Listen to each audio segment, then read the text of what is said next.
Bueno, ¿cómo están? Estoy aquí con Ernesto Castro, filósofo español. Yo, digamos que en este momento estoy en Buenos Aires, ya que vamos a hacer una conferencia Buenos Aires-Madrid. Y vamos a hablar de cine y literatura, esa es un poco la idea. Yo le planteé a Ernesto hablar de cine y filosofía, él me dijo tratar de derivar la conversación a cine y literatura. Alguna cuestión probablemente surja que se meta ahí un poco la filosofía, pero me parece que vamos a hablar un poquito de todo, ¿no? Me da la sensación.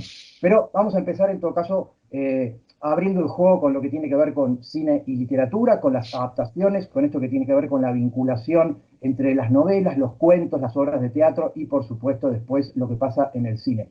Y me interesa, en todo caso, pensar, como para empezar, ¿no? Un poquito, ¿cuál es tu mirada, en definitiva, sobre el cine, teniendo en cuenta que no sos una persona que viene de la realización cinematográfica, la teoría cinematográfica o lo que es los estudios cinematográficos, sino que viene de otro lugar? ¿Y cuál sería un poco esa mirada tuya, en todo caso, sobre cuando te plantás frente a una película y sabés o te enterás que viene de un original literario? ¿Tenés algún tipo de mirada particular?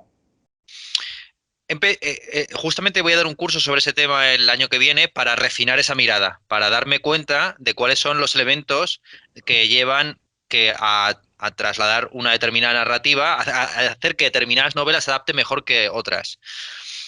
Porque yo notaba una cierta insatisfacción cuando contrastaba novelas que me gustaban mucho y que había leído con ciertas películas y caía en el cliché propio también de los lectores de pensar que resulta imposible que una buena obra literaria sea adaptada al cine satisfactoriamente, que el cine se alimenta paradójicamente de subliteratura o de lo que llamaba Kafka y posteriormente Deleuze literatura menor, ya sea por la Mm. extensión, ya sea por las pretensiones marginales del tipo de sociedad que retratan, pero sea como fuere, digamos, las grandes obras del siglo XIX y del siglo XX, y por no hablar de los clásicos de previos, resultaban difícilmente adaptables a la pantalla, salvo en formatos muy extensos como el de la serie, donde sí que es cierto que pueden capturarse un poco mejor, que sé yo, el espíritu de las mil y una noches, o el de la Ilíada, la Odisea, etcétera.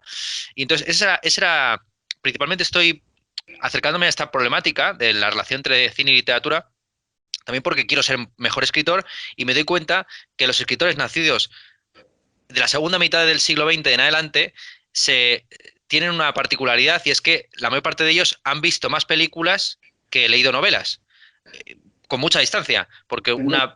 una película, por extensa que sea, pues Satan Tango de Bela Tarr tiene 8 horas o por ahí. Pero es que leerte Satan Tango, la novela original de Laszlo Krasznahorkai, te puede llevar 10 12 horas. Y no estamos hablando de una novela especialmente extensa. A una media de unas 50 páginas por hora, que ya es bastante rápido ese método de lectura. Estamos hablando de una novela pues, de unas 500 400 páginas. Entonces ese es el asunto principal que me gustaría a mí estudiar o analizar. La influencia del cine en la literatura, al igual que la influencia de la literatura en el cine, digamos, la influencia cruzada de esas dos disciplinas.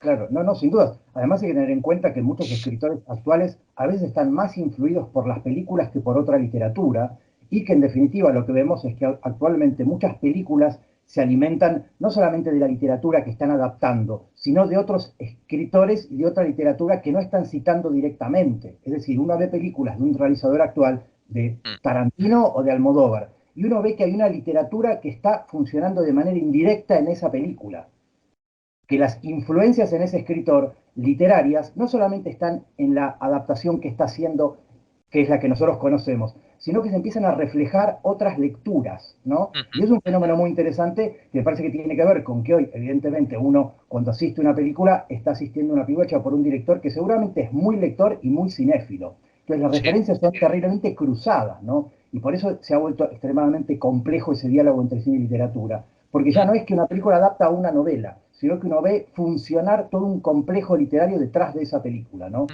Y eso me parece interesante. Ahora, me interesa esta mirada tuya con respecto a que querés que en el fondo esto tenga una utilidad que es hacerte mejor escritor, ¿no? Como si mm, dijéramos que hay una mirada muy particular en tu análisis de películas y novelas, ya que hay como una especie de finalidad última, mm, que es que esto te permita afinar la escritura. Es decir, mm. es una mirada, entre comillas, interesada, si Sí, quisiéramos, ¿no? Es decir, sí, no o lee funcional. igual, claro, claro, digo, no lee igual una persona que es un simple lector a una persona que es un escritor. Es decir, ahí estaríamos en las miradas y en las lecturas interesadas de un posible escritor o de un posible director de cine. Pero en tu caso me parece interesante eso que tiene que ver con leer una película y la adaptación que se hizo en función de que luego te ayuden o te permitan escribir mejor. Sí, Por eso me parece interesante esa mirada. sí. Cuando estabas hablando, estaba buscando una referencia de la crítica literaria francesa de mediados del siglo XX, una autora que planteó la influencia ya del cine en los escritores de los años 20 y 30 estadounidenses, muy señaladamente, pues Raymond Chandler, Hammett, el propio Faulkner. Faulkner tiene unas técnicas, hace un juego con el punto de vista que tan solo resulta inteligible una vez que se ha sistematizado el sistema del plano contra plano, básicamente. Y, y desde luego hay un tipo de literatura, una forma de exposición literaria, por ejemplo, que prescinde de las descripciones o que empieza in medias res sin detallar o explicar quién está en la acción, que debe mucho, por supuesto, a la épica clásica, que siempre ha empezado en medias res, pero sobre todo al cine, porque claro, en el cine aparece un tipo en pantalla y ese tipo no tiene tatuado en la frente su nombre, mientras que la narrativa tradicional, pues David Copperfield desde el comienzo se llama David Copperfield, no simplemente un niño que luego recibe el nombre a la página, y la página 30 o 40, ¿me explico?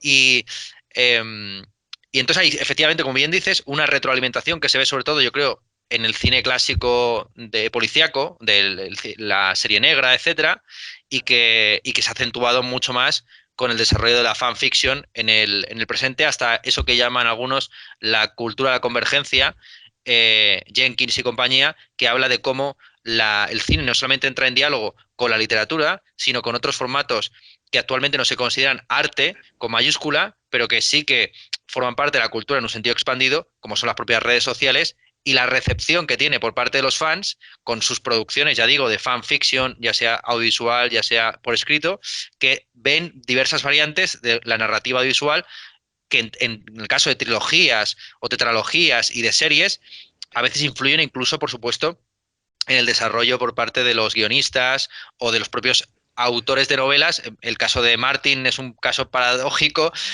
digamos, de angustia de las influencias, ¿no? George R. Martin nunca podrá acabar ya la saga de esto de... Canción de Hielo y Efectivamente. Fuego. No va a poder terminarla precisamente por la angustia de las influencias que le ha venido con la serie de televisión y Claro. con el propio público. Sí, sí, por supuesto. Hay algo interesante, al menos en la primera parte que decías, que es un poco el comienzo, es decir, cuando el cine surge, ¿no? Principios del siglo XX, tenemos 30 años de cine mudo, y yo creo que hay alguien, y ahí sí, tengo que hablarlo un poquito teniendo en cuenta que es lo que vengo trabajando yo, que hay un personaje fundamentalmente que creo que es Borges. Borges es uno de los primeros escritores, y ya en sus libros de los años 30 y 40, ya empieza a hablar de que en su literatura influye no solamente Stevenson, Corran y Chesterton, sino las películas de von Sternberg. Y por ejemplo, la dedicatoria de Historia Universal de la Infamia, uno de los primeros libros de Borges, en el prólogo dice, estas prosas se basan en Stevenson, en Chesterton, en la literatura de género del siglo XIX, pero también en las películas de gángster de von Sternberg. Y si uno mira los cuentos de Borges de cuchilleros, hay una analogía con los cuentos de gángsters, con las películas de gángsters muy grandes, porque está traducido a lo argentino todo lo que tiene que ver con la iconografía del gángster. El salón, la figura del personaje del gángster que llega de una chica, ese gángster será cobarde, será valiente, y Borges traduce todo eso a las posibilidades de lo argentino, ¿no? De los gauchos, de los malevos, de lo que era Buenos Aires en esa época. Entonces ya veo que hay un escritor como Borges que en su momento era muy cuestionado, porque en definitiva gustar del cine en esa época era algo bastante mal visto, sobre todo el ambiente de intelectuales en el cual se movía él. Entonces lo que uno ve es que él, de manera bastante osada y valiente, empieza a hablar del cine cuando nadie hablaba del cine, no solamente escribir críticas, sino empezar a teorizar sobre el cine, sobre todo en esto que tiene que ver con las formas de narrar el cine y cómo él podía aplicarlas a la literatura. Es decir, él no solamente toma este ejemplo, sino que le empieza a utilizar, y ya se ve muy bien en Historia Universal de la Infamia, cómo él, la prosa que él utiliza, la sintaxis, eso de reducir la vida de un personaje a dos o tres planos, las elipsis, la forma de narrar, todo eso ya está en la literatura de Borges, y sobre todo en ese libro uno puede ver una influencia muy grande, sobre todo el cine mudo. Estamos hablando de películas de los años 25, 27, que son estas primeras películas de von Sternberg, ¿no? Los Muelles de Nueva York, de Dragnet, este tipo de películas, y uno ve después en esos cuentos de Borges esa influencia. Por eso digo que, y esto después se ha ido haciendo una bola que ha crecido, y bueno, hasta el día de hoy ya creo que ningún escritor tiene vergüenza en decir que de películas, pero pensemos que en ese época una especie de vergüenza. Y en Estados Unidos, para continuar un poquito en lo que tú decías, pensemos que en el año 27 Hemingway publica Los Asesinos, que es el primer cuento que ya en el estilo está fundando el cine policial. Porque el cine policial va a aparecer recién en el año 41 con Halcón Maltés, es decir, faltan muchos años. Y lo que vemos es que en la prosa de Hemingway, de ese cuento, ya está Pulp Fiction de Tarantino. O sea, los personajes que hablan de cualquier cosa, menos de aquello que tienen que hacer, ese lenguaje directo, sencillo, que va directo al punto, y sin metáfora prácticamente. O sea, el opuesto a Faulkner, si se quiere, por ejemplo, ¿no? El opuesto a las vanguardias, el opuesto a Proust, el opuesto a Joyce. Y lo que está haciendo Hemingway es haciendo un estilo literario que va a impactar en el estilo del cine, sobre todo porque contemporáneamente se están filmando las películas de gángster que van a dar lugar después al cine negro. O sea, hay evidentemente una correlación que fue despacio, porque uno se da cuenta que la literatura y el cine tardaron en que de alguna forma los escritores aceptaran el cine y que de alguna forma también uno vea que los cineastas empezaran no solamente a adaptar novelas, sino a empezar a embeberse eso que tiene que ver con los estilos literarios y la forma de escribir de acuerdo a posibles estilos literarios. Pero creo que hoy en día ya no solamente podemos hablar de eso y verlo en retrospectiva, sino que podemos ver las influencias de eso. Por eso me parece interesante esto que vos digas de querer analizar estas cuestiones para después, a la hora de escribir, tenerlas en cuenta, ¿no? Por eso digo, Sí. porque es un uso utilitario, ¿no?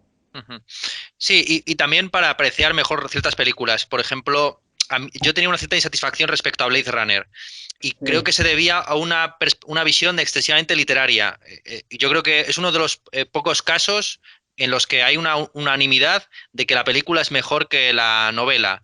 Y sin Todavía. embargo, yo tenía una aproximación excesivamente literaria, creo, a esa película, y no fue hasta que empecé a ver los contrastes con la novela.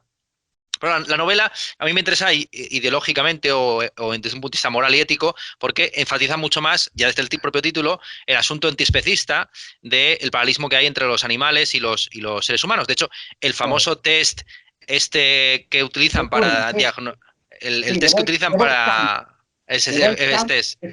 ¿qué es el test de Turing?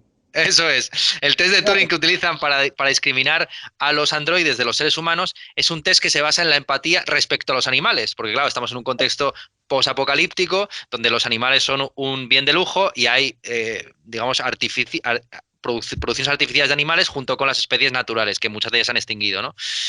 Y, y a mí es un aspecto de la novela que me interesa bastante y que, por supuesto, en la película se mantiene porque las preguntas del Void Camp son las mismas, pero no se detalla tanto. Y sin embargo, todo el aspecto, digamos, más arquitectónico y de decorado y de escenario, que a mí me genera una cierta insatisfacción que tengo que reconocer que es generacional.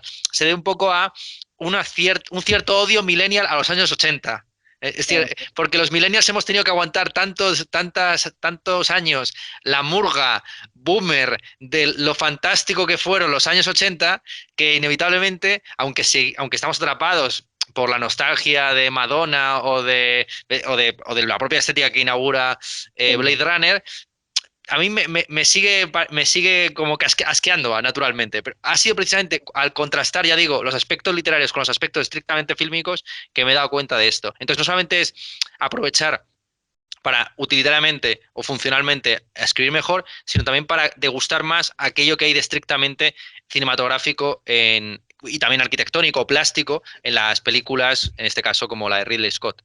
Claro, claro. A mí lo que me parece interesante de Blade Runner es que se convirtió en una película, en primer lugar es un gran pastiche. Fíjate que si uno la mira desde el punto de vista de lo que es la posmodernidad, Sí. además es una de las primeras grandes películas de posmodernidad, es un ahí está todo. Ahí está, arquitectónicamente tenés desde los mayas, viste, hay una pirámide maya, hay un templo egipcio, después está la estética de la publicidad, del videoclip, las escenografías de Metrópolis de Fritz Lang, están atravesados el western, las citas a la Biblia, Frankenstein, hay una metafísica medio New Age, y eso no está en la novela. Es decir, No. la película es una especie de rejunte, de pastiche de un montón de cosas. Y creo que ahí no solamente está el posmodernismo en su máxima expresión, sino que ahí me parece un punto de partida a una posibilidad para seguir explotando respecto a una literatura posible, ¿no? Que es eso que tiene que ver con qué hacemos con todo el conocimiento que tenemos. Hemos perdido la inocencia, ya somos súper autoconscientes. Por lo tanto, ¿cómo escribimos a partir de ahora, habiendo leído tanto, habiendo visto tanta película? Bueno, y creo que eso da lugar, incluso me animo a decir, a las películas de Tarantino.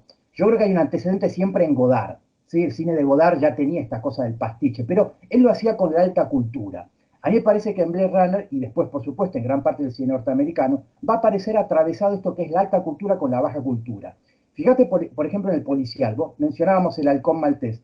Acordate cómo empieza, con una cita que tiene que ver con los caballeros templarios de la Orden del Malta, es decir, estamos hablando de una especie de alta cultura, como para justificar o legitimar algo que después va a ser pura baja cultura, que es el policial que venía de las películas de las Pulp Fiction, que eran estas revistas bastante de mala calidad. Por lo tanto, hay algo que tiene que ver, y yo creo que Blade Runner lo empieza a adelantar ya como problemática, que es ese cruce entre la alta y la baja cultura, ya puestas en el cine como algo que se atraviesa, ¿no? Por eso digo que está la arquitectura más, digamos, interesante que pueda haber en esa época, mezclado con los cines, con los géneros más bajos, ¿no? Que puede ser el policial o la ciencia ficción más de abajo. Y creo que es algo que Blade Runner desarrolla muy bien y lo vamos a ver desarrollado en una gran cantidad de películas después de ciencia ficción de los años 80 y después en adelante. Digo, Christopher Nolan y todas estas películas que vienen después beben mucho de ahí, ¿no? O sea que creo que ahí hay bastante.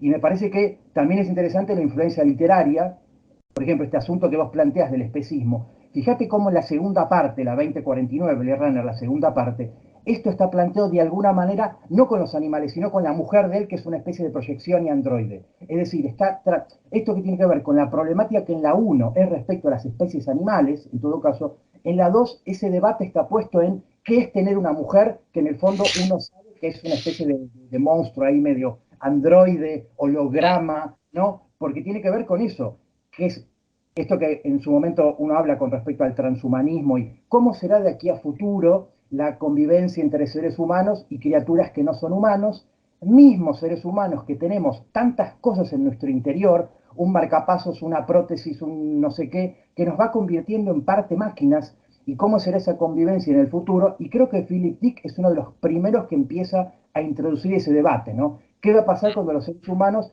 ya no seamos tan humanos, interactuemos con máquinas, pero además nosotros seamos en parte máquina? Y eso está, fíjate, en los 80, porque está Robocop, está Terminator, está el androide de Alien, se empieza a aparecer ya como una cosa a desarrollar. Entonces no solamente lo veo con respecto a los animales, ese supuesto debate ético, sino respecto también a nuestros, el otro, la figura del otro, que el día de mañana no será un humano, será una especie de medio humano o de máquina, ¿no? Y sobre todo en Blade Runner, con estos, me parece que eso está muy claro, ¿no? O sea que creo que ahí hay una cosa muy interesante como para ver cómo se sigue desarrollando con el tiempo. Hablemos, si te parece bien, de John Huston. Le has mencionado como adaptador del Halcón Maltés, una adaptación además muy fiel. Tomó el consejo de Howard Hawks de no tocar la novela, de adaptarla tal cual, tomando los diálogos prácticamente sin cambiar una coma. Y a mí es una película que no me termina de gustar. Ya sé que es fundacional y, por supuesto, inaugura el mito de Humphrey Bogart, crea prácticamente la serie negra oficial o es casi como la obra fundacional para muchos, pero a mí me parece que precisamente por esa fidelidad al texto pierde tensión. Hay unas escenas que se alargan muchísimo, por ejemplo, de debate acerca de cuánto vale exactamente el halcón maltés, si son $100 o son $10.000, y en general hay un problema ahí, que es que, aunque aparentemente el cine, la novela policíaca, sin introspección psicológica y sin profundización en las emociones de los personajes, puramente behaviorista, sería fácilmente transcribible al cine. Hay unas pausas que se generan en la lectura entre intervención e intervención dialogada, gracias a la intervención, a la presencia del narrador, que no aparecen en la película. Digamos que entre cada intervención del detective y de la femme fatal, efectivamente, hay unos. Puede haber en la lectura en la lectura ordinaria puede haber unos 10 minutos o 15 minutos, mientras que en la película es una cosa que sucede en 30 segundos. No sé si tú estás de acuerdo con esto, en que John Huston es probablemente el cineasta que más películas ha adaptado, cargándoselas la mayor parte de ellas, porque a mi juicio, con Los muertos se lo carga. Como Moby Dick hace lo que puede hacer, es decir, que al final Moby Dick es otra película, es otra novela que no puedes adaptar, no lo hace del todo mal dentro de lo que cabe, pero esas dos obras en concreto, una por exceso de fidelidad, las dos por exceso de justamente de fidelidad. Los muertos por no cambiar ni una coma de Joyce y también en el caso del Halcón Maltés. ¿Cómo es? Y Moby Dick que mencionaste, ¿sabés? ¿Te acordás quién hizo la adaptación del guión? Ray Bradbury.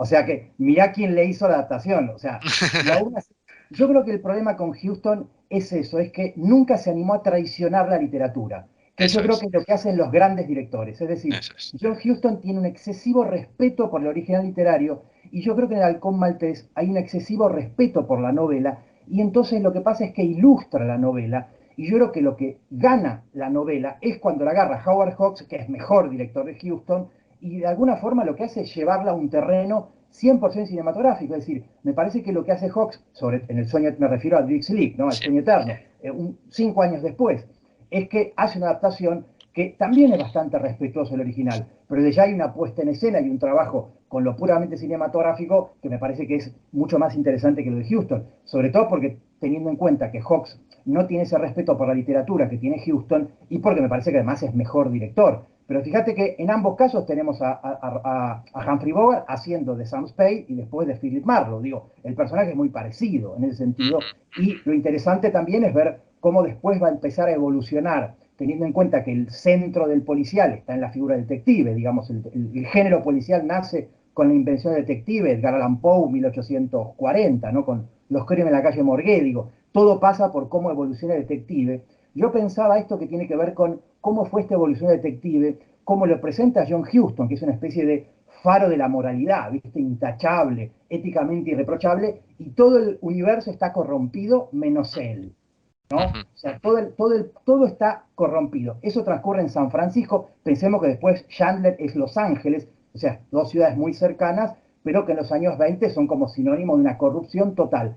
Pero ellos plantean un detective que es incorruptible. Por supuesto está el tema de las mujeres, de la femme fatal, que también me parece interesante ver cómo, por ejemplo, en esa época el cine de Hollywood planteaba una mujer que no tenía nada que ver con la imagen que socialmente se tenía de la mujer, una mujer que tiene amantes, que fuma, que traiciona, que se va con el dinero, que era lo opuesto a esa imagen de la mujer tan conservadora, ¿no? Que era una especie de madre y esposa, criadora de hijos y mucho y muy poco más. En cambio, el cine presentaba una femme fatal que hacía un montón de cosas que no tenían que ver con lo que se esperaba de la mujer. O sea, que el policial ya irrumpe, nace con algo que me parece que es muy transgresor, que tiene que ver con la figura de la mujer, por un lado, por otro lado, con esta figura detective, que es en un mundo sumamente capitalista, obviamente ya, está continuamente desafiado, teniendo en cuenta que tanto Hammett como Chandler eran lo que los norteamericanos llaman lefty, ¿no? Gente de izquierda.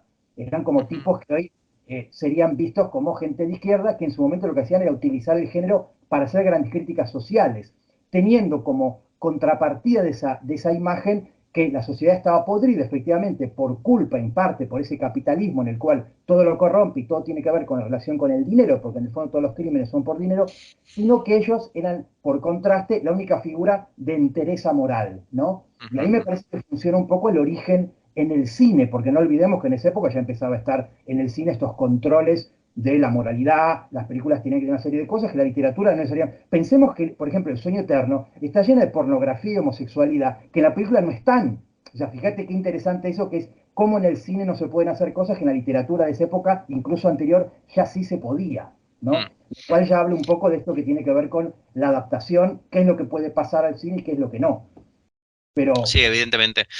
esto, Sí, si te parece, de hecho, claro, yo le voy a dedicar mucho inicialmente casi iba a dedicar el curso entero a Stanley Kubrick, al final le voy a dedicar 4 sesiones divididas en 2 bloques, una sesión dedicada al asunto sexual y un bloque dedicado al asunto de la locura, aunque también el sexo, como hemos visto, y el amor, como hemos visto en el caso de Will Smith, lleva a la gente a hacer locuras. sí, sí, No sabemos si ese es un novelón o es una película a la que se ha montado Will Smith esto, con Chris Rock.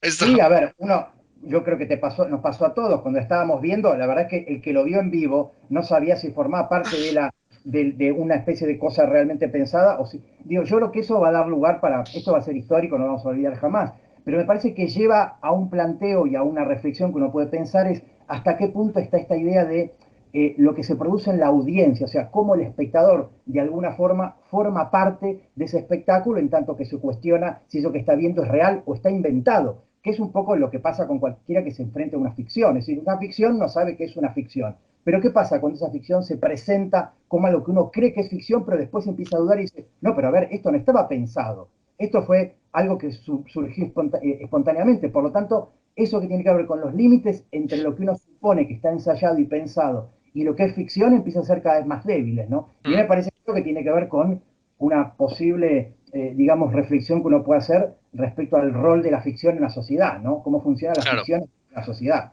Eso es muy interesante.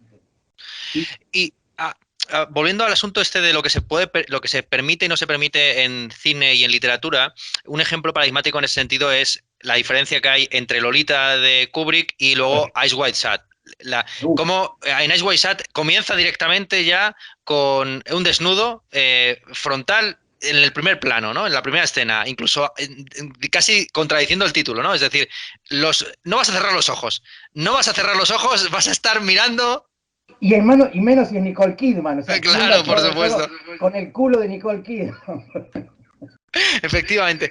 Y en Lolita se ve muy bien algo. Yo tengo una lectura de la novela de Nabokov que es la siguiente. En realidad, Claire Quilty no existe. Es decir, el famoso antagonista que le roba a la chica es un producto de su fantasía. Incluso hacia el final de la novela te preguntas si todo ha sido un gran delirio por parte de alguien que está metido en un manicomio. Y si la propia Lolita es una construcción, bueno, por supuesto, la Lolita erotizada y activa y deseante es una construcción, por supuesto, de la mentalidad pederasta. Sí. Mira, te voy a leer el comienzo de un cuento de Borges que se llama Clon Ukbar Orbis Tertius. Ah, sí, clásico. Dice así: la ejecución de una novela en primera persona cuyo narrador omnisciente omitiera o desfigurara los hechos e incurriera en diversas contradicciones que permitieran a unos pocos lectores, a muy pocos lectores, la adivinación de una realidad atroz o banal. Es decir, un narrador que miente todo el tiempo. Y ese es Humbert Humbert. Ese es Humbert Humbert, efectivamente. Y fíjate que, de alguna forma, lo que uno ve es que las similitudes entre Borges y Nabokov no solamente son muy grandes, me parece que hay un montón de cosas, sino que esto que tiene que ver, por ejemplo, con la construcción de este personaje que Nabokov no asume como ficcional, para mí está en el club de la pelea. Es decir, si recordás la pelea, que recién al final nos damos cuenta de que esta idea del doble, esta figura del doppelganger, es efectivamente producto de la esquizofrenia del personaje de Edward Norton, que además no tiene nombre y demás. Y en Nabokov hay una posibilidad que además nos conecta con una novela anterior de Nabokov, que es Desesperación, que sí es una novela del doble.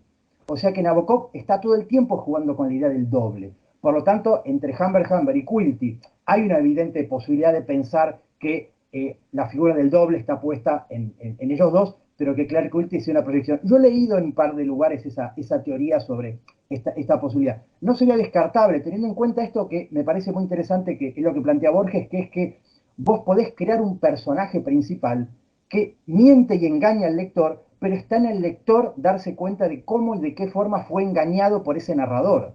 Es decir, uno tiende a creerle al narrador de una novela, pero ¿qué pasa si ese narrador nos está mintiendo? Y esto es algo que creo que es un gran desafío del escritor. Hay que ser muy buen escritor, creo que Nabokov lo era, como para jugar de tal forma que el lector sospeche de que el narrador lo está engañando. Claro.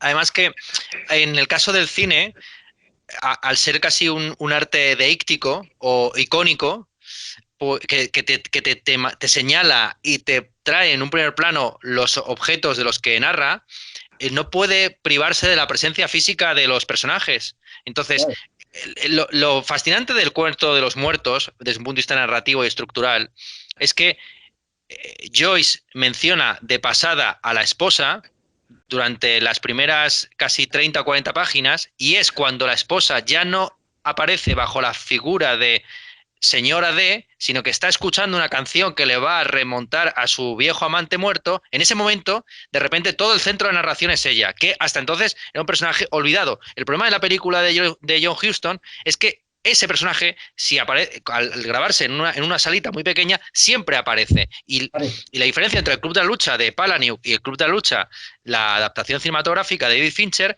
es que necesitas a dos actores. Necesitas a dos actores, efectivamente. Ojo, cuidado, una posibilidad que dejó perder, que echó a perder la adaptación cinematográfica Blade Runner, era que la amante, la androide y una de las antagonistas fuera interpretada por la misma actriz. Porque, Claro. según se cuenta en la novela, es el mismo modelo de androide. Pero claro, eso hubiera convertido al protagonista en un personaje todavía más repulsivo. Como sabes, hubo un director, estaba el corte del director y el corte de la productora, que introdujo unos monólogos interiores, introdujo una voz en off para, digamos, justificar o volver mucho más amable al espectador estadounidense a este mercenario que está cargándose androides que sabe que son prácticamente humanos. Sí, por supuesto. Y además pensá que eso lo vincula con el policial, porque esa voz que de alguna forma yo también creo que sobra, me da la sensación que esa versión en off que está dando vueltas, fíjate que hubo 6 versiones distintas de Blade Runner, hay 6 versiones dando vueltas por ahí. La versión que tiene la voz en off la va a acercar más al policial negro, es decir, hace más evidente esa condición de relato chandleriano, si se quiere, y me parece que no solamente sobra, pero que esto que planteas, que tiene que ver con cómo una película empieza a funcionar en un género o en otro y cómo empiezan a cruzarse esos géneros. Yo creo que eso también tiene que ver, por un lado, porque podríamos pensar que la novela Blade Runner es una ciencia ficción, pero la película es una ciencia ficción y un policial. La novela no es un policial.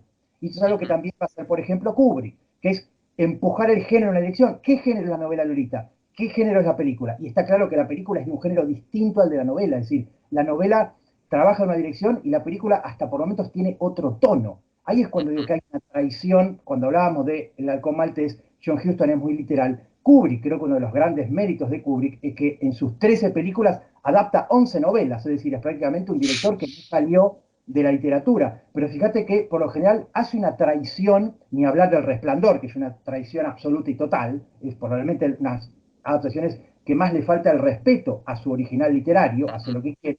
Pero, por ejemplo, en Wyatt es muy literal. Si uno lee la novela de Schnitzler, es terriblemente literal, pero uno ve que le agrega un montón de cosas que creo que lo que hacen es empezar a jugar con otros géneros, es decir, entra y sale de un género y de otro, y creo que es unas grandes habilidades de Kubrick para, en una película que se supone de un género, pensemos que Kubrick trabajó la guerra, después trabajó el drama, después trabajó el bélico, el histórico, el terror, el ciencia ficción, en esos géneros siempre fue buscando la manera de intercruzarlos con otros géneros.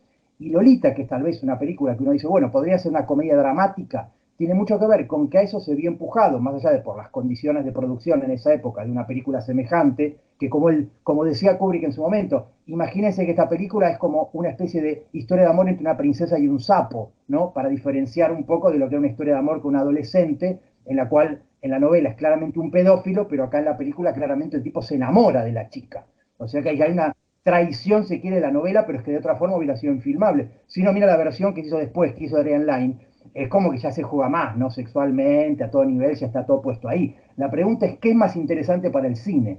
Si mostrarlo o sugerirlo. Porque allí donde la literatura narra, el cine puede trabajar, y esto es lo que decías, por ejemplo, con Los Muertos, con el fuera de campo, que en el cine es un elemento muy poderoso, que Sí. tiene que ver con no mostrar, sino aludir, y que yo creo que en ese sentido el cine muchas veces cae en el pecado de mostrar siempre, cuando a veces es más interesante no mostrar, Sí, ¿no? o explicar, claro, como la imagen cinematográfica es por definición ambigua frente a lo que es el signo una vez ya interpretado o descifrado, que cuando tú lees la palabra puerta es una puerta, claro, digamos que el cine parte de lo concreto, siempre lo hablaba bastante Eisenstein en los textos sobre el montaje, que el cine parte de lo concreto y para elevarse hacia lo abstracto tiene que componer, y es por medio de la pluralidad que se genera la abstracción. Pues si tú vas poniendo planos de flores y luego de la guerra de Ucrania, pues vas creando un concepto abstracto que vincula el desarrollo de la primavera con la posible tercera guerra mundial, lo que sea. Mientras que en la literatura pasa al revés. Tú partes de palabras abstractas, amor, planta, que no es una planta concreta, son todas las plantas en principio, y le vas añadiendo adjetivos, vas situando en un contexto, vas dando una narración, y es a través de la composición que se genera lo concreto. Entonces hay como dos procesos de aproximación de lo abstracto a lo concreto que a mí me parece en clave en ese sentido, ¿no? Y que Sí, en la claro. literatura, por muy exhaustivo que seas, siempre tienes que el recorte es mucho más obvio. Eh, el, el narrador puede perfectamente incurrir en más vamos a decir, inverosimilitudes e incoherencias, incluso cierres en falso y totalmente y finales abiertos, porque está narrando en el fondo lo que a él le interesa y lo que más le conviene para los efectos dramáticos que quiere crear en el lector, mientras que en el cine hay una especie como de, ya digo, de ambigüedad de la propia imagen que requiere ser explicada. En el caso de Ice White Sat, por ejemplo, algo que añade Kubrick es la figura del mentor antagonista, este millonario que está teniendo estas relaciones con esta prostituta que prácticamente muere en las primeras escenas, que tiene que salvar justamente el doctor protagonista y que es al final, se explica al final que es la que le salvó el día de marras de aquella fiesta de disfraces. Entonces, lo que en la novela queda entre paréntesis, que incluso ni siquiera se sabe si el cadáver que encuentra él en la morgue es el de esta chica o no, eso, sin embargo, en la escena del billar final de Ice White Sat se explica de la manera casi de James Bond, ¿no? De que al final el encuentro en la torre con el malo malísimo que explica todos los misterios de lo que se ha expuesto antes, ¿no? Entonces, es algo que yo he visto muy a menudo, casi siempre he visto que en el cine cuando se busca adaptar conflictos psicológicos interiores con narrador de este tipo no fiable, lo que se suele hacer es introducir algún tipo de antagonista que mucho más explícito, la figura de Quilty en Lolita es clarísima a ese respecto, que hace las veces o en el caso de Blade Runner, los androides cobran de repente un protagonismo que no tenían en la novela, ¿no? Ese asunto del antagonista, a mí me parece fascinante y muy interesante de estudiar. Eso es muy interesante, pero fíjate que esto viene de la dramaturgia y viene, si se quiere, de Aristóteles, viene de la poética de Aristóteles. Es decir, cómo en el drama, cuando vos tenés que encarnar aquello que está escrito, no es lo mismo cuando uno lee un texto que cuando lo pone en escena, o en escena me refiero al teatro o al cine. Es decir, sí. Poner en escena algo exige dos cuerpos. Porque si vos podés tranquilamente en la literatura, el monólogo Bonnie Bloom, una persona que habla y habla y habla, es una corriente de conciencia. Ahora, cuando lo pones en el cine o lo pones en el teatro, aparece esta necesidad de un segundo personaje como mínimo. Por eso creo que efectivamente el cine muchas veces construye a partir de generar un contraste que en principio es visual, porque uno ve que hay otro actor, otro personaje, y a partir de ahí se genera mucho más interés que desde ya la literatura necesita eso. La literatura va por otro lugar, porque la literatura necesariamente tiene que ser dramática. Ahora, el cine tiene que ser dramático, o en todo caso el cine que entendemos como tal, es decir, trabaja un elemento que viene de la dramaturgia y no de la literatura. Por eso el cine toma tanto de la literatura como de la dramaturgia, porque toma elementos de la dramaturgia, de la literatura, como una narración, como un argumento, como unos personajes, pero tiene que introducir el elemento propio del teatro, que es lo dramático, ¿no? Y por eso digo que ahí se juntan dos tradiciones, que es la tradición aristotélica, ¿no? Que está en la poética, que tiene que ver con la construcción de un conflicto, una construcción de los elementos propios del teatro, de la tragedia griega en todo caso, y todo lo que va pasando después, Shakespeare y el teatro del siglo II español, todo el teatro que querramos que llega hasta el siglo XX, y por toda la literatura. Por eso hay una confluencia en el cine de las dos, de literatura y de cine. Y creo que eso es importante tener en cuenta. Sí. A mí un libro que me gusta mucho sobre este tema es el de Pere Ferrer, me lo recomendó, de hecho, Juan Manuel de Prada, que como sabes es un escritor español muy interesado con estos asuntos. Tenía la tertulia en la televisión española que se llama Lágrimas en la lluvia, por supuesto, una cita de la película que hemos comentado, y que a su vez era un intento un poco de mantener el espíritu que venía también de Qué grande es el cine, Noches en blanco y negro, Claro. Sí. de Garci, que es un maestro en todo este asunto de la tertulia y del debate cinematográfico. Y él me recomendó este libro de Pere Ferrer que se titula tal cual Cine y Literatura o Literatura y Cine, y él insistía mucho en esto que tú has dicho, de que si Griffith es Dickens llevado a la pantalla, el cine sonoro va a recuperar el espíritu de Méliès y va a recuperar una cierta teatralidad que ya no será circense, ya no será, en fin, una especie de espectáculo de variedades y de efectos especiales, aunque eso sigue, por supuesto, presente en todo el cine. Pues vamos a hablar del musical, del claqué, y luego posteriormente, cuando aparece ya el CGI, pues todo lo que ha venido hasta el presente, ¿no? Y hay una recuperación del teatro, y esto a mí me interesa mucho, en el momento justo en el que el teatro abandona el uso del diálogo. Aquí podría establecerse un paralelismo. Igual que siempre se ha explicado la abstracción pictórica apelando a la fotografía, pues que la la pintura ya no tendría la obligación de claro. imitar miméticamente la realidad, porque la fotografía lo puede hacer en un segundo. Del mismo modo, yo creo que cuando el cine se vuelve sonoro, el teatro de alguna forma abandona poco a poco esa pretensión de construir diálogos verosímiles y se entrega ya a formatos, digamos, del performance, lo que se llaman las artes escénicas, que es un poco una mezcla de prácticamente todas las cosas. Entonces, efectivamente, la gran herencia de el cine, del teatro clásico y de la novela del siglo XIX es en el cine contemporáneo. Sin Y una duda. pregunta que te quería hacer es, ¿por qué motivo crees que en los dos grandes clásicos universales del siglo de oro, Cervantes ha sido adaptado tantas veces y tan mal frente a Shakespeare que ya desde el comienzo del sonoro, incluso antes, ha sido un autor que siempre se ha dejado adaptar muy bien al cine? Bueno, ¿A qué se debe esa discrepancia? fíjate que a Shakespeare lo han agarrado grandes directores, Kurosawa, ¿sí? Orson Welles, Polanski.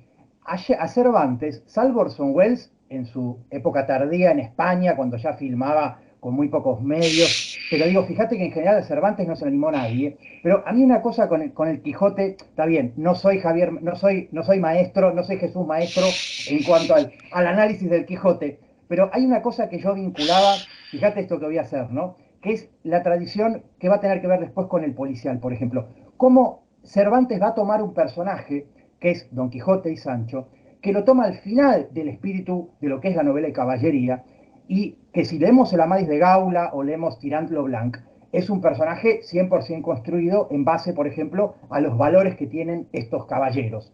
Ahora, lo que hace Cervantes es degradar el personaje y llevarlo a un lugar en el cual ya Don Quijote, digamos que de caballero tiene poco y nada, porque es, digamos, una especie de parodia, ¿no? Del caballero. Fíjate lo que va a pasar con el policial y detective.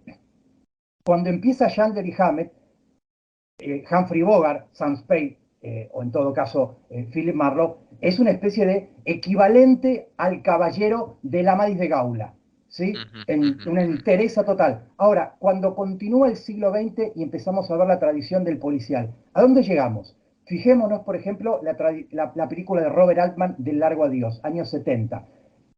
Philip Marlowe empieza tirado en la cama, mal vestido, mal peinado, mal afeitado, que se despierta a las 3 de la mañana, es decir, es una especie de pelele. Y pienso, por ejemplo, en la adaptación que hace Paul Thomas Anderson de Vicio Propio, la novela de Thomas Pynchon, que ya directamente el detective es un drogadicto, es un surfer que está todo el día de LSD y marihuana. Es decir, fíjate la degradación del personaje, es decir, dónde empieza el detective a principios del siglo XX y dónde termina el detective. Y es muy similar a cómo empieza el Caballero Andante en el principio de 1500 y cómo termina el Quijote. Esto como para ver, esto que tiene que ver con el desarrollo de ciertos personajes y la evolución de un género, ¿no? Como teniendo en Hmm, cuenta esto que es lo que fue pasando a medida que pasa el tiempo con un personaje arquetípico, como puede ser, en este caso, claro. un caballero andante y un detective. Como con el paso del tiempo se fueron degradando. Pero para volver un poco a esto que planteabas respecto a la dificultad del Quijote, yo creo que en principio, yo también he visto unas cuantas adaptaciones del Quijote, son deficientes casi todas. Uno podría decir, bueno, de entrada el Quijote es una novela muy voluminosa, que es una especie de compendio de todo lo que en ese momento es decir, todo puede transformarse en literatura. Yo creo que lo que tiene el Quijote es que uno cuando lee dice, bueno, hasta el 1606, 1605, todo lo que existía en el mundo fue para el Quijote, ¿no? Entonces me parece que es un poco lo que, cambiando lo que haya cambiar, quiso ser Humberto Eco con El hombre de la rosa, digamos. Todo lo que hay en el universo va para una novela, o el Ulises de Joyce. Todo lo que existe va para la novela. ¿Qué es lo que decía, por ejemplo, Kubrick? Kubrick decía, todo lo que existe puede ser filmable. Yo creo que en el Quijote uno podría decir, todo lo que existe puede ser pasado a una novela. Y eso creo que funda la modernidad del Quijote. Es decir, por primera vez una novela es una especie de compendio de saberes, de conocimientos y de alguna manera de todo lo que era la visión del mundo, de esa transición del medioevo a la modernidad.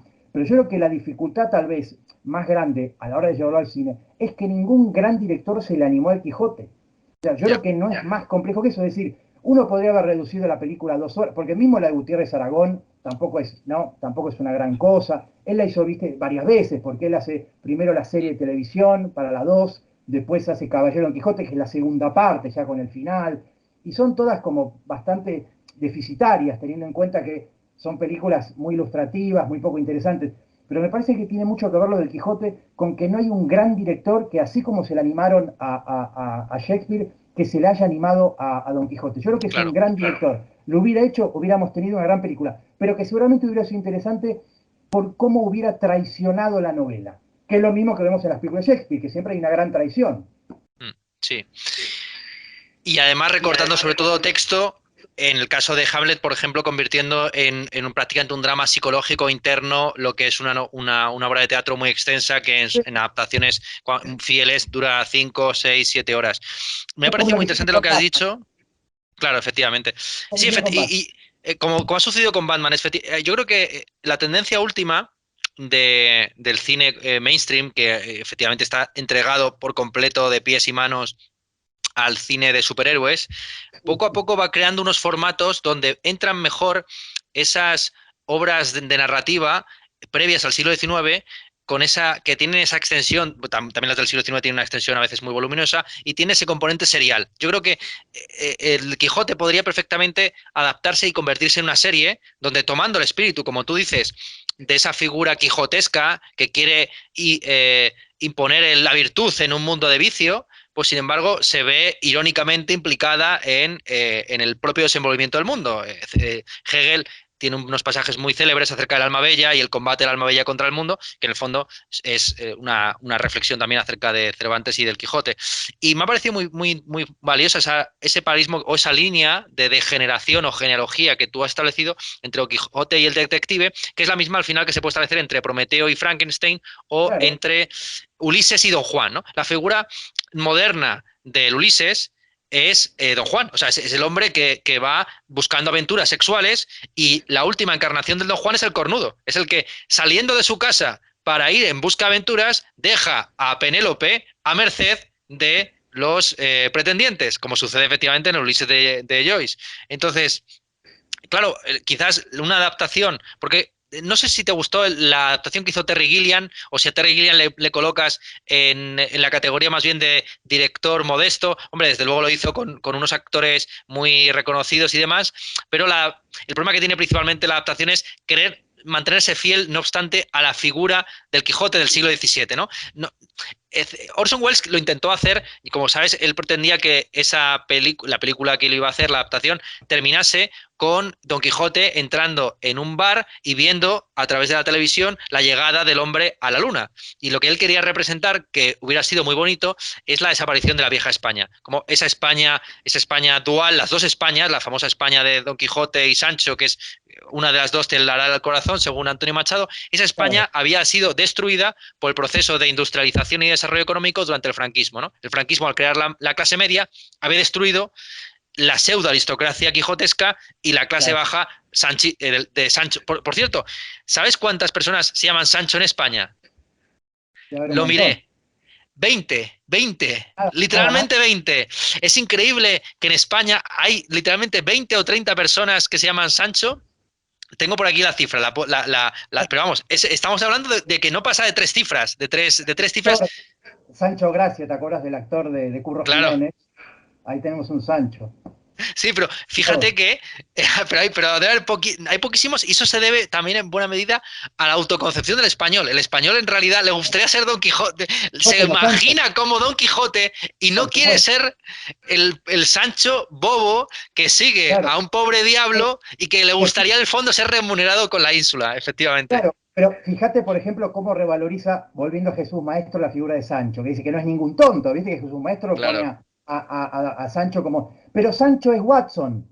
Sancho es Watson. O sea, lo interesante es ver cómo esa figura del caballero con su némesis, con su doble, digamos, con esta figura de Don Quijote y Sancho, con el tiempo va a pasar a ser Sherlock Holmes y Watson, que también lo vamos a ver en estas películas norteamericanas que se conocen como las buddy movies, que son estas películas, ¿no?, del negro y el blanco, el oriental y el occidental, es decir, esta idea de la duplicidad que va a funcionar muy bien, el gordo y el flaco, ¿no?, todas estas cosas que vemos en el cine muy común, que están en Don Quijote y Sancho. Por eso que hay algo que tiene que ver con cómo los géneros, el género de caballería obviamente desaparece la picaresca, la pastoril, obviamente nadie va a escribir hoy una novela de caballería, pero cómo todo eso se fue metamorfoseando y transformando en el policial, en las buddy movies, en toda una serie de películas que uno puede hundir sus raíces en todo caso en el Quijote, y tendríamos que ver en todo caso el Quijote de dónde lo saca, pero lo que está claro es que el Quijote es una novela que funda de alguna forma la modernidad y funda no solamente la novela a nivel general, sino una manera de entender el mundo. Y es cuando me parece que esto te planteas, por ejemplo, que tiene que ver con lo que hace Orson Welles, que es que efectivamente Orson Welles, que conocía muy bien España, que amaba España, que había vivido en España, que está enterrado en España, tiene una mirada sobre el Quijote que, y fíjate, lo opuesto a Terry Gilliam. Terry Gilliam es inglés. Y los ingleses sobre el Quijote tuvieron siempre una adoración muy especial. Digo, basta ver la literatura inglesa. Además, los que rescatan al Quijote son los ingleses. Los españoles durante 2 siglos, el Quijote prácticamente desapareció.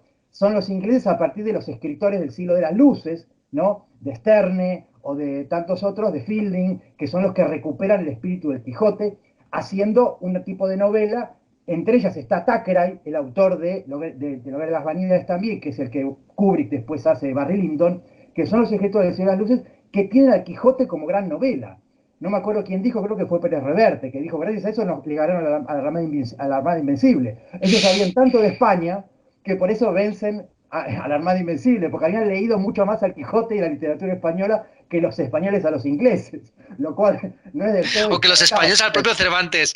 Hay muchas de las expresiones que se consideran que están en el Quijote en realidad están remedadas, ¿no? Como esto con la iglesia hemos topado, en realidad no es el verbo topar, sino otro que se utiliza. O sea, hay muchas expresiones que aparentemente vienen del Quijote, pero están siempre modificadas y demás, sí. Sí, decía Trapillo que en el fondo hay 2 tipos de literatura. Dos escuelas de literatura. Una es la escuela llana, podemos llamar, donde la literatura está al servicio de la vida, y que es la escuela de Cervantes, ¿no? Digamos que el Quijote también es una gran advertencia contra aquellos que no leen para vivir, sino que viven para leer, frente a la escuela, digamos, conceptista o la escuela quevediana, ahí Góngora y Quevedo están en el mismo bando, que es aquella que formalista, barroca, estilística, que antepone la forma al contenido y que en algún momento puede llegar al delirio de pensar que uno no lee, no lee para vivir, sino que vive para leer, ¿no? Y el Quijote es la gran caricatura de alguna forma de esa concepción y de una reducción al absurdo de ese conceptismo, sí. Fíjate que esto que estás diciendo lo podemos llevar a las Meninas de Velázquez. Esto que tiene que ver con vivir para él o leer para vivir, está en las Meninas de Velázquez, es decir, vivir para mirar o mirar para vivir. Es decir, esta idea barroca, si se quiere, del objeto de arte artificio, pero que genera una cosa especular con la vida, está en la literatura, 1600, comienzo de 1600 en el Quijote, 1600 y pico, ya está en las Meninas, y va a ser uno de los elementos característicos del barroco que el cine va a retomar, porque una de las cosas que yo creo que pasa con el cine es que el cine empieza a tomar de aquí, de allá, de todos lados, sobre todo teniendo en cuenta que los directores empiezan a jugar al adaptar determinados textos literarios que tienen 2, 3 siglos de distancia, empieza también a tomar lo que tiene que ver con el espíritu de esa época. Por ejemplo, Orson Welles haciendo El Quijote, buscando un paralelismo, una analogía con el siglo XX, y así en tantos ejemplos. Pero me parece que tiene que ver con cómo uno empieza a ver que este gesto, por ejemplo, de las Meninas de Velázquez, está, por ejemplo, en Hitchcock. O sea, como Hitchcock también va a jugar con reflexionar sobre la imagen mientras estamos viendo esa imagen. Si uno mira La Mente Discreta o Vértigo, esta misma reflexión de Velázquez con las Meninas está, por ejemplo, en una escena de Vértigo. Es decir, estamos viendo los espectadores una cosa, que el personaje está viendo otra, y a su vez hay otro personaje que está viendo, y los únicos que tienen toda la información son los espectadores. Y ahí hay algo que me parece que es muy interesante, que tiene que ver con cómo las artes, sobre todo a partir del siglo XX, una gran etapa de autoconciencia, porque esto va a estar en literatura, va a estar en la música, va a estar en la filosofía, de alguna manera, hay una autoconciencia muy grande, y que las artes empiezan a mirarse a sí mismas en el momento en que están siendo hechas, y que uno puede ver cómo en el cine eso, Orson Welles tal vez es uno de los primeros que lo hace, es que evidentemente sus películas tratan básicamente de lo que significa el acto cinematográfico en sí, de la misma manera que creo que las novelas empiezan a ser objeto, la literatura básicamente trata de las novelas más que de la vida, y la pintura trata de la pintura más que de la vida. Y ahí hay creo que una gran ruptura respecto a lo que venía pasando en todo caso con el siglo XIX, que era un siglo de mímesis, de imitar la realidad, y de que, bueno, había una cosa que tenía que ver con copiar la naturaleza, que por supuesto empiezan a romper los pintores, y con el tiempo los escritores y los músicos en todo caso. Pero el cine definitivamente va a terminar de romper con eso, sobre todo por eso, porque tiene que ver con un momento de autoconciencia en el cual los directores, y creo que tal vez podríamos poner la película del Ciudadano como una de las primeras, ¿no? El objeto digamos, de estudio de la película del Ciudadano es el cine mismo, ¿no? Y yo creo que eso empieza a verse reflejado En la literatura, yo creo que Borges ya es un buen ejemplo de esto. Para mí mm, Borges ya es un escritor que escribe teniendo como objeto de estudio la literatura y no la vida. Y lo mm, empezamos a ver en un montón de disciplinas, pues también va a estar en la pintura, pues también va a estar en la fotografía, en la música, y que tiene que ver con algo muy propio del siglo XX, que es eso de empezar a mirar para atrás, decir, esto es lo que tenemos para atrás. ¿Cómo no vamos a hacernos cargo de tantos siglos de literatura, de música, de pintura, a través del cine que puede tener un poquito de cada una? Porque eso es una de las cosas que tiene en el cine, que en el cine conviven todas.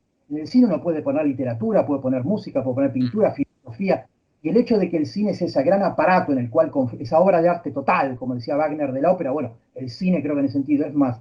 Y en el cine empieza a aparecer, al tiempo que los directores empiezan a meter en una película todo tipo de cosas, empieza a ser objeto de reflexión esa misma película. Y yo creo que mm. en los últimos años podemos ver eso en un montón de directores que realmente trabajan en esa dirección.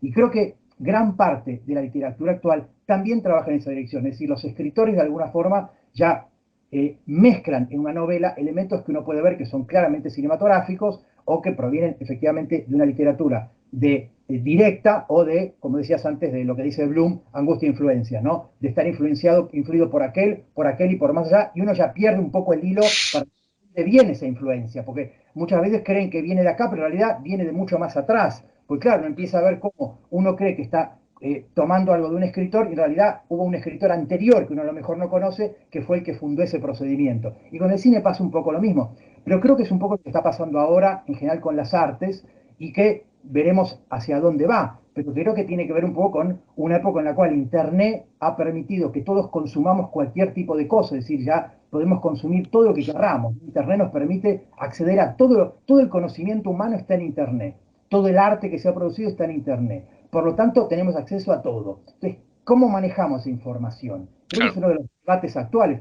Ese Bouvard y Pécuchet, esa novela de Flaubert, ¿no? De estos dos personajes del siglo XIX que empezaban a estudiar todas las disciplinas como dos idiotas, bueno, la estudiaban a través de libros porque no tiene otra forma. Hoy eso se da todo lo que ofrece Internet, que es todas las posibilidades que uno tiene de estudiar y hasta qué punto nos llega. Bueno, porque Internet te permite poner un video de un gatito, ¿no? Y pavear, y también te permite acceder a todo el conocimiento de la humanidad. Y la pregunta entonces es, bueno, ¿cómo nos hacemos cargo hoy de todo ese conocimiento y todo ese arte? Bueno, la respuesta está en lo que estamos viendo, me parece, pero es tal vez un momento en el cual efectivamente la posibilidad de Internet y de hacer universal todo esto del conocimiento nos propone un gran debate o un gran, en todo caso, un gran desafío, que es ¿qué hacemos con eso? ¿No? Mm. Pues nada, una última cuestión, si eso para terminar y no alargar mucho más el vídeo, para que los Bubars y Pecuchet que vean este vídeo puedan saltar a la Ah, siguiente disciplina y aprender exactamente. a hacer calceta o a cómo quitar y poner una rueda de un auto, O pues cómo quizás una invertir última reflexión, claro. una última reflexión quizás sobre este asunto del cine y la literatura en el ámbito hispanoamericano y en concreto en España y el caso argentino, porque bueno, has hablado mucho de la influencia que tiene en Borges el cine estadounidense, pero me gustaría preguntarte, porque yo no lo conozco tanto, ¿cómo ves el panorama cinematográfico audiovisual en Argentina o en general en Hispanoamérica? ¿Y crees y cómo valoras la situación en sentido amplio, ¿no? Sobre todo también teniendo en cuenta el gran auge de las series de televisión, primero con un cariz más o menos artístico, pues lo que yo podría llamar la época dorada, no sé si dorado de plata, de las series de televisión, que más o menos termina, yo creo, Juego de Tronos es casi el último degradado canto de cisne de esa época, pues con Breaking Bad, con Los Soprano, con The Wire, etcétera. ¿Y en qué situación nos encontramos ahora mismo? Donde, por ejemplo, en el caso español, pues hay series que son un éxito internacional desde el punto de vista comercial, Casa La de Casa de papel. Papel, Élite, etcétera, pero que, bueno, desde el punto de vista cinematográfico es la repetición de los 4 o 5 mismos esquemas una y otra vez, ¿no? ¿Crees que estamos en una situación parecida a eso, a los años un poco 50 en el cine, cuando se estancó el sistema de producción de los viejos, de las viejas productoras cinematográficas que una y otra vez hacían el mismo musical, la misma escena de claqué que sí que venía de grandes maestros, pero que poco a poco fue degradándose hasta la destrucción total del sistema de estudios en los años 60? No, por supuesto. Yo creo que en ese sentido las series ocupan un lugar del folletín en el siglo XIX, es decir, la entrega, esta idea de la serialización. Pero a mí me parece que algo que tiene que ver con las series es que las series, fíjate que la serie es un triángulo entre un productor, un guionista y un actor, y desaparece la figura del director. las series da lo mismo quién las dirige, no importa, uno no sabe quién dirige las series. Uno en todo caso sabe quién actúa y en todo caso quién produce, pero me parece que la figura del director, que es fundamental en el cine, en la serie desaparece. Las series se convirtieron en máquinas de narrar. O sea, la serie lo que hace es, es una narración pura. Si yo me di vuelta un segundo, me perdí 14 cosas en la serie. Y el cine lo que tiene es que precisamente para la pelota, digamos, para un poco el balón. Es decir, hay un director que hace una puesta en escena, hay un estilo visual, hay algo que tiene que ver con el lenguaje cinematográfico, que en la serie no está. En la serie efectivamente hay algo que es que me parece que uno consume una historia de una forma bastante pasiva y por método bastante boba, que es que te cuenten todo el tiempo cosas que son grandes cambios y puntos de giro, que eso también se tradujo a la literatura. Fíjate que si uno se fija en la literatura actual, pareciera estar copiando ese modelo de la serie, en el cual todo el tiempo tiene que estar pasando cosas importantes. Y eso de alguna forma atenta contra lo que yo creo que es casi una tradición occidental, que es que no todo el tiempo tiene una historia que pasar cosas importantes. Veamos en el Quijote. El Quijote hay páginas que son aburridísimas y después, es decir, no todo el tiempo, y las series tienen eso. Te perdiste un segundo porque se te cayó al suelo el papel del caramelo, te perdiste 15 cosas, ¿viste? Y bueno, la idea es que eso genera una especie de cosa adictiva. Y en las series que se están haciendo acá, en Argentina, pasa un poco, la estructura es muy... Es decir, en ese sentido lo que vemos es una homogeneización. Todas las series del mundo están construidas iguales. Digo, uno no ve que prácticamente haya diferencia. Uno ve, te dicen, una serie sueca, danesa, y resulta que es igual que las norteamericanas. Mirá una serie española que hace papel, es igual que las norteamericanas. Las series argentinas lo mismo. Entonces, se perdió la figura del director, que es el que ponía el estilo, ¿no? El director es el que marca la diferencia entre Visconti, Buñuel y Orson Welles y Scorsese. En las series no pasa. Para mí la única excepción es Twin Peaks de Lynch. Es la única serie, me animo a decir yo, que es una serie de autor. Ahí realmente hay un autor cinematográfico con su universo cinematográfico. A mí me encanta Lynch, o sea que creo que es la única serie que yo digo es una serie de autor. El resto, a ver, hay un montón de series que a mí me encantan, pero me parece que no está la figura del autor, que es lo que yo creo que marca diferencias, y en todo caso está la figura del productor, o en todo caso hay algo que tiene que ver con la diferencia que pueden plantear los géneros, pero le falta lo que tiene el cine, que es la mirada, el estilo del director, ¿no? Y ahí es cuando, lamentablemente, me parece que las series, al menos para los que somos más cinéfilos, se produce un producto que es bastante más degradado que en el sentido del cinematográfico. Que con el tiempo esto cambie, no lo sabemos, pero creo que efectivamente se pueden parecer tal vez las series actuales a esos seriales del comienzo del cine sonoro, donde era una máquina de producir chorizos, ¿no? Y todas eran iguales, y era una fórmula. Era la idea de la fórmula, que es un poco lo que pasó también con la literatura, ¿no? Claro. Como diferencia de la literatura de vanguardia, una literatura de fórmula, los géneros, y la idea es ir a buscar siempre lo mismo, ¿no? Y eso es una alternativa posible. Yo espero que aparezca algo que abra un poco el juego, porque el cine se transformó en película de superhéroes y la gente va a ver, y además la pandemia eso lo potenció, porque la gente se quedó en las casas viendo Netflix. Fíjate, la gente ya no dice vamos a una película, la gente dice vamos a ver Netflix. O sea, ya directamente uno dice, bueno, pero ¿qué es lo? Nada, la gente navega una hora por Netflix hasta que elige una película después de una hora de navegar por el menú de Netflix o de estas plataformas. Es decir, hubo un cambio con la pandemia muy grande respecto a la relación entre el espectador y el objeto audiovisual, que me parece que se está notando mucho, porque el cine pasó a ser algo, fíjate, no sé, yo por lo que veo es que al menos acá en Argentina la gente va cada vez menos al cine porque se queda en su casa con sus televisores de 80 pulgadas y su oferta infinita de películas a ver sobre todo ese tipo de, sobre todo series. Y ahí esto va a llevar a un cambio evidentemente muy grande que tiene que ver con qué camino sigue o seguirá el cine y por supuesto después con la televisión y las series y las plataformas veremos qué camino sigue. Pero creo que es un momento sobre todo de inflexión muy grande para el cine. Y para terminar, con lo que pasa en Argentina es que hay una gran crisis en el cine, prácticamente no se están haciendo películas argentinas, los estrenos argentinos son muy pocos, están todos los directores de cine acá volcados a conseguir la posibilidad de hacer series, están todos viendo si Netflix o HBO o la plataforma que sea les produce una película porque saben que en el cine la gente no va a verla, entonces terminan estrenando en una sala, la van a ver 24 amigos y ahí se terminó la trayectoria de la película, lo cual es muy triste. O sea que está un panorama bastante problemático en ese sentido. Lo que has dicho me parece, estoy de acuerdo con muchísimas cosas. Le daría una vuelta a esto que has dicho de que cuando estás viendo una serie, si miras un momento a un lado, te pierdes 400 cosas. Sí que te pierdes 400 cosas desde el punto de vista narrativo, pero desde el punto de vista estético no te pierdes nada. Hay algunos famosos críticos de la televisión que decían que la televisión es radio con imágenes, que en época las series, e incluso a día de hoy, están hechas para que tú puedas seguir la trama sin mirar la pantalla. Entonces, pues, te pones una serie de fondo y como los diálogos te van guiando a lo largo de, y la banda sonora te va guiando te va guiando lo que tienes que sentir en cada momento y lo que está sucediendo en cada momento, tú puedes perfectamente verte la serie entera de Juego de Tronos, pongamos por caso, y sin mirar ni una vez la pantalla, y no te perderías ni un ápice de información. Pues sí, bueno, hay mucho espectáculo digamos, audiovisual que perderías, pero justamente lo que a mí me parece increíble, fascinante del cine de autor, es que cada plano cuenta, ¿no? Que al final cada escena tiene un valor y efectivamente ahí si dejas de mirar, si pierdes el elemento central al final, que es el visual, desaparece, la película se difumina, se desaparece, ¿no? Claro. Ahí hay que tener en cuenta que los buenos directores, pongamos Kubrick, es un gran pensador audiovisual. Esto es un tema para charlarlo. ¿Qué Sí, es pensar audiovisual? Bueno, Kubrick piensa visualmente y sonoramente, o sea, es un gran pensador ya. audiovisual. Y cuando uno pone una película de Kubrick y deja de mirarla, te aseguro que por el audio no se entiende Nada. nada. Porque es un pensador, igual que Hitchcock, es decir, piensan, como Picasso, piensan a través de imágenes. Mm, Estaría bueno pensar en eso, que es pensar audiovisualmente, pero yo creo que la televisión es la vereda opuesta de eso, es decir, claro. todo pasa por... Acordate que Orson Welles, cuando a un actor actuaba mal, lo amenazaba y le decía, mirá que te hago un primer plano, ¿eh? O sea, mirá que lo amenazaba, pues decía, es decir, se acabó el lenguaje corporal, se acabó todo, te hago un primer plano y ya está. Con lo cual era lo peor que le podía pasar a un actor es que le hicieran un primer plano, que es la base del lenguaje cinematográfico del primer plano. Así que Claro. mirá.